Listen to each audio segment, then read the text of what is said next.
Hi, I'm Betty. Welcome to my kitchen.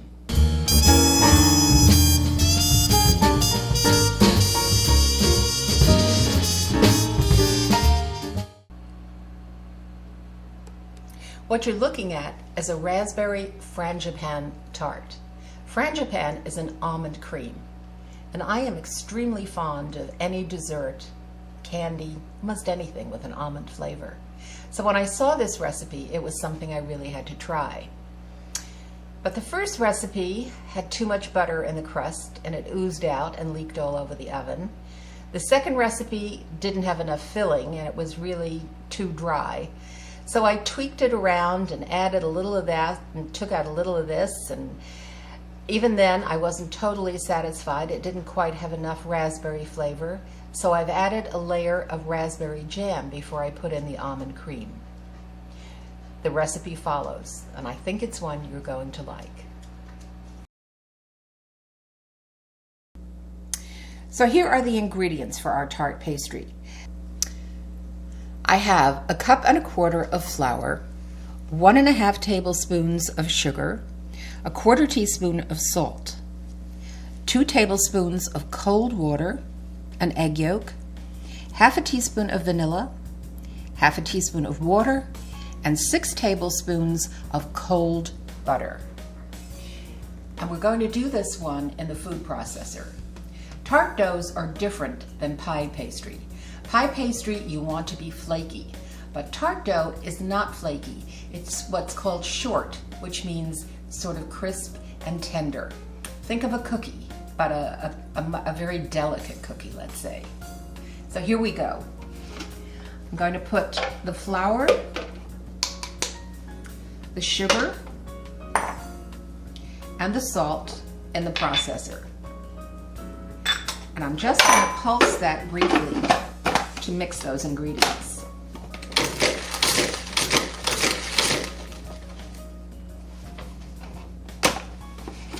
And next I'm going to add my chilled butter, which it's 6 tablespoons, which you can see I've cut into cubes. And we're going to pulse that in until it's about pea-sized.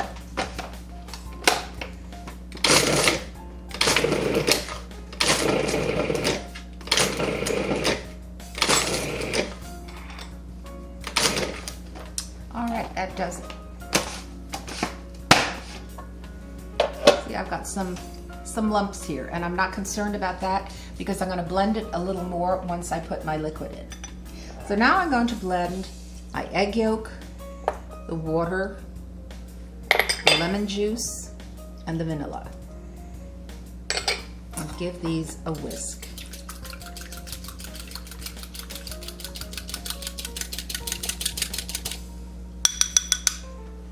I'm going to just pour that right over the flour mixture. And we're going to pulse this until a dough starts to form. We're not going to let it go all the way. You'll see as I do this.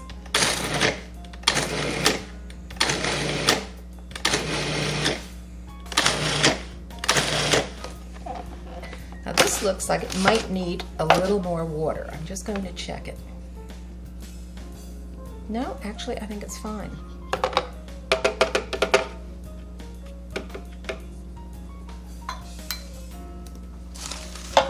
I've got a piece of wax paper handy, and I'm going to dump this out on here and form it into a dough. The thing when you're working with pastries, you don't want to overwork your flour, because overworking it develops the gluten in the flour, and that's what makes your pastry dough tough. So just get this into a ball. But this is fine. It's coming together nicely. Now, if you don't have a processor, certainly you can make this using a pastry blender, or you can cut your butter in with 2 knives, or you can do it the old-fashioned way and rub it in with your fingers. All of these methods will work quite well. I am making a bit of a mess here. Just get this gathered up, and I'm going to flatten this into a disc, and it's going to go in the refrigerator to rest for about an hour. I want it to be chilled but not hard. So let's wrap this up. Now you can make this a day ahead. And if I were going to store this overnight, I'd pop this wax paper into a plastic bag before I put it in the refrigerator. So in it goes to rest and chill for an hour.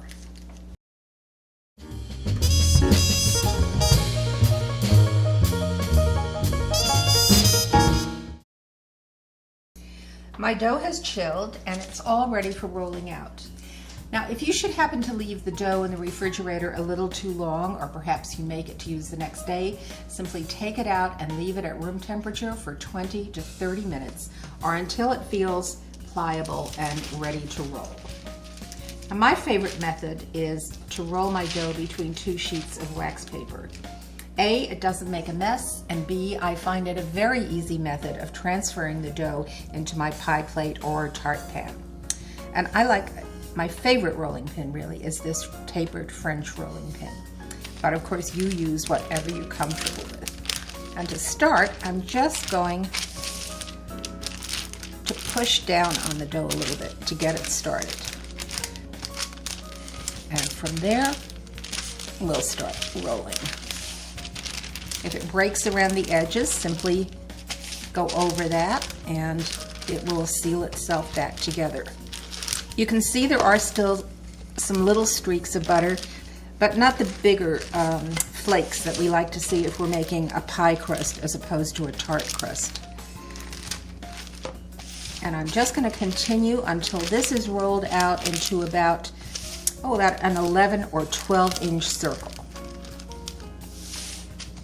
Once the dough is rolled out, just check it against your tart pan to make sure you've got a good overhang. You're going to need enough to come up the side and fold it over, as you'll see in just a minute. Now, to remove the wax paper, what you want to do is just pull it down flat like this. Don't tear it up straight up. You'll pull the dough just like so. And put this back on, give it a flip, and the same on the second side. Now, if your kitchen is warm and the dough starts to, the butter in the dough starts to melt too quickly, just pop the whole sheet back in the refrigerator for a few minutes. Now I'm going to transfer this to my tart pan. I'm just going to hold on to this and let it plop right in there. All right, what I want to do now is start easing these sides in. Being very gentle with it.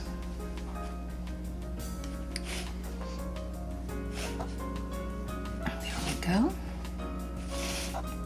And once we've done that, we're going to fold this excess over.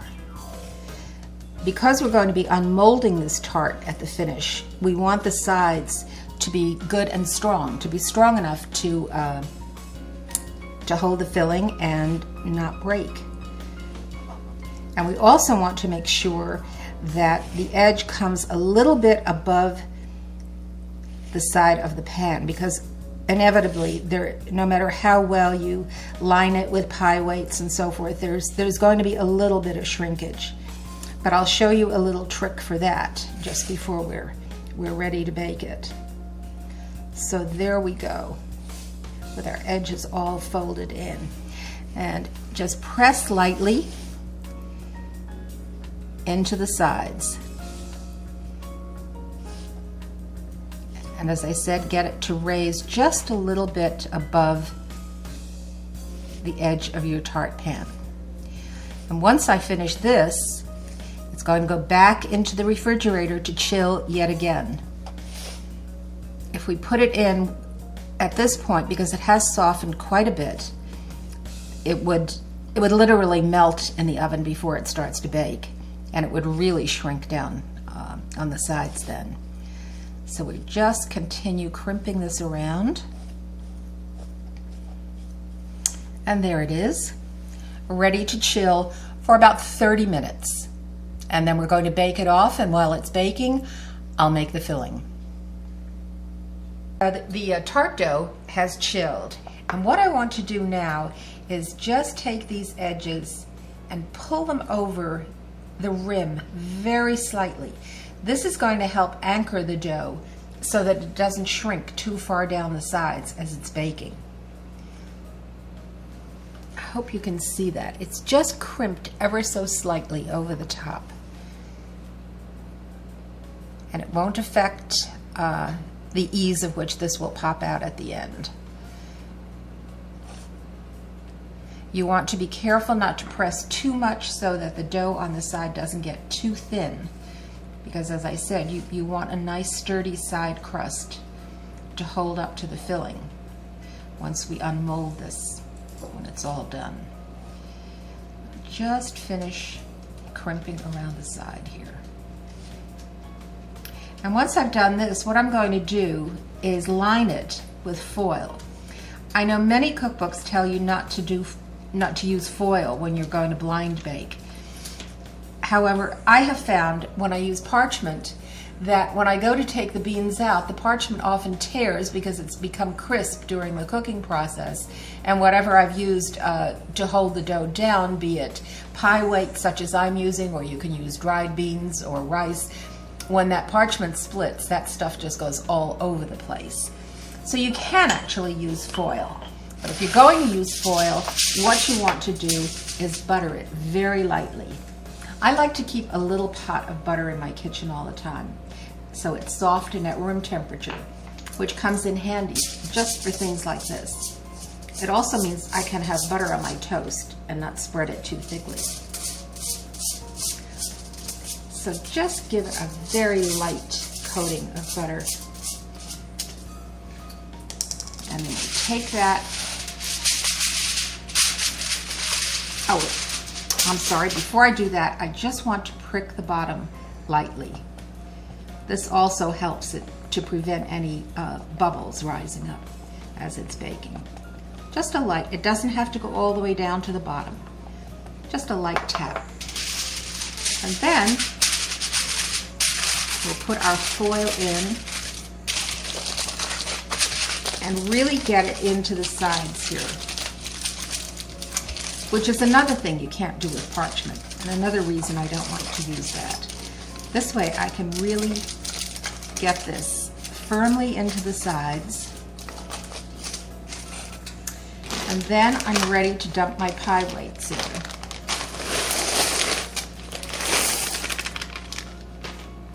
I'm going to take these and pretty much spread them out to the sides, since the sides of the pan are what I'm most concerned with. While my pie dough was chilling, I preheated my oven to 375 degrees, and I put a half sheet pan in the bottom third of the oven. Having the hot sheet pan to put this right on means that it'll help the bottom of the tart get nice and crisp, which is just what we want. Excuse me, Miss Annie.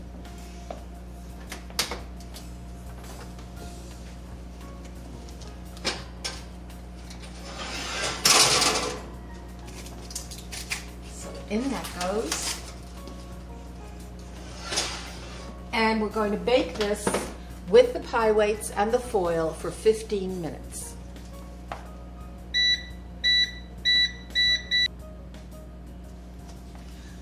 All right, I'm ready to remove this now and take out the foil and the pie weights.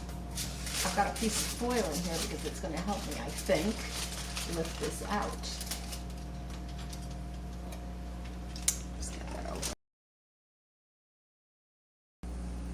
I'm just going to gently remove this foil. Now, these weights are quite heavy, and as I said before, if I were using parchment, it very often rips apart. And you can see this came out with absolutely no problem. I'm going to put this back in the oven to let it bake for a further 5 minutes to just cook that bottom and get it nice and crisp. And after that, it's going to cool, and we'll be ready to fill it and finish it off.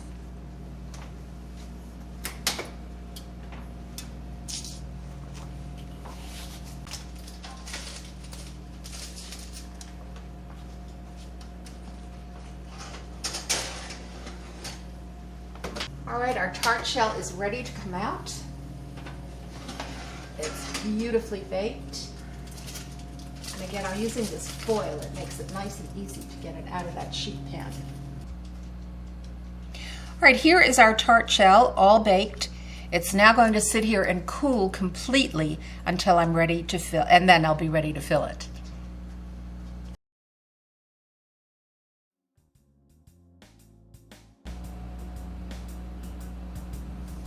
So here are the ingredients for our filling.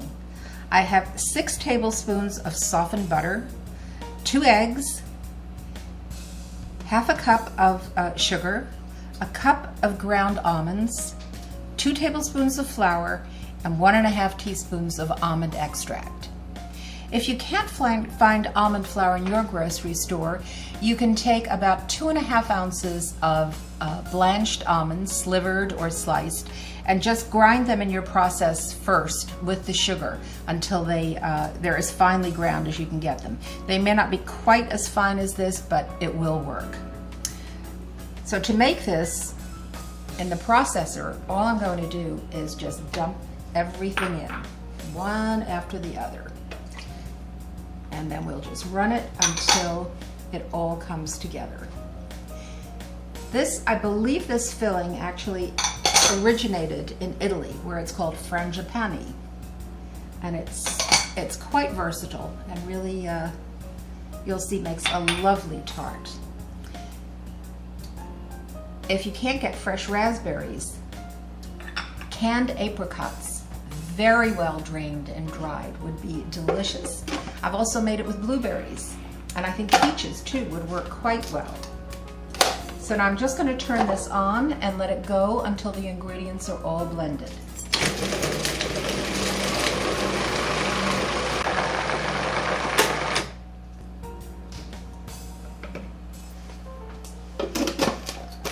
As long as your butter is nice and soft, this will only take a minute or so.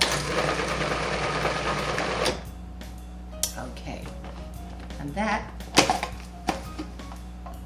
is ready to go. It's a lovely, smooth mixture.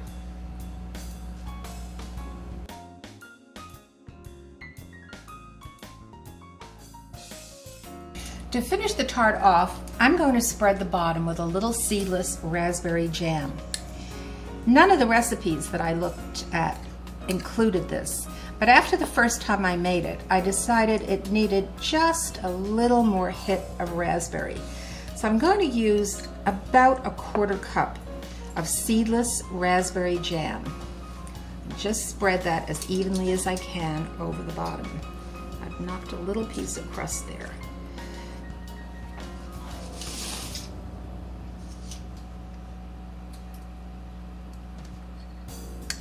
There, that will do it.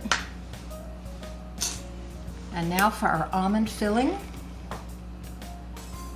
I'm going to dollop this over the jam so that when I spread it, I don't want the jam being on top. So we'll just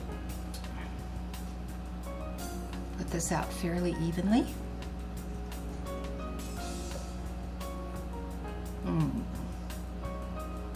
I already know how good this is going to taste. And this tart I'm actually making for a friend's birthday luncheon tomorrow.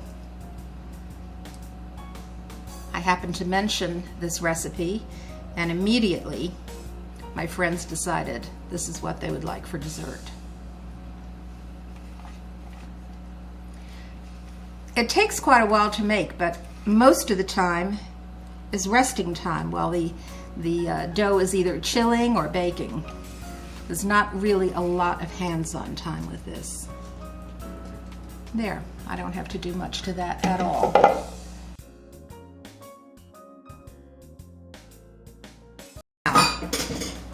Here are my raspberries, which I have rinsed and dried carefully. And you just want to set them on top. You don't have to press them in because the filling rises a little bit and it will come up around these raspberries. So I'm just going to place them around the edge here. I have probably about 8 ounces or so of raspberries. If they were smaller, 6 ounces would probably do it, but these are very large, and so I'm going to need a few more to fill it in. And just continue.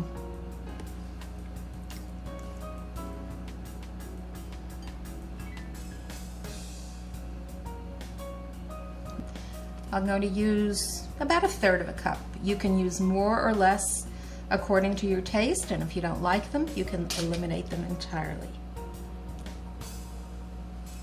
And my oven is still at 375 degrees, but as soon as I put this in, I'm going to lower it to 350. And this is going to bake for about 40 minutes, or until it is slightly browned on top.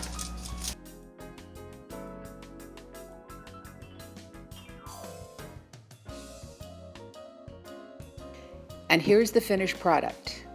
When I put a little powdered sugar on this, put it on a plate, as you'll see, with a dash of chocolate sauce, it's a dessert worthy of the finest pastry shop. I know you're going to enjoy this one.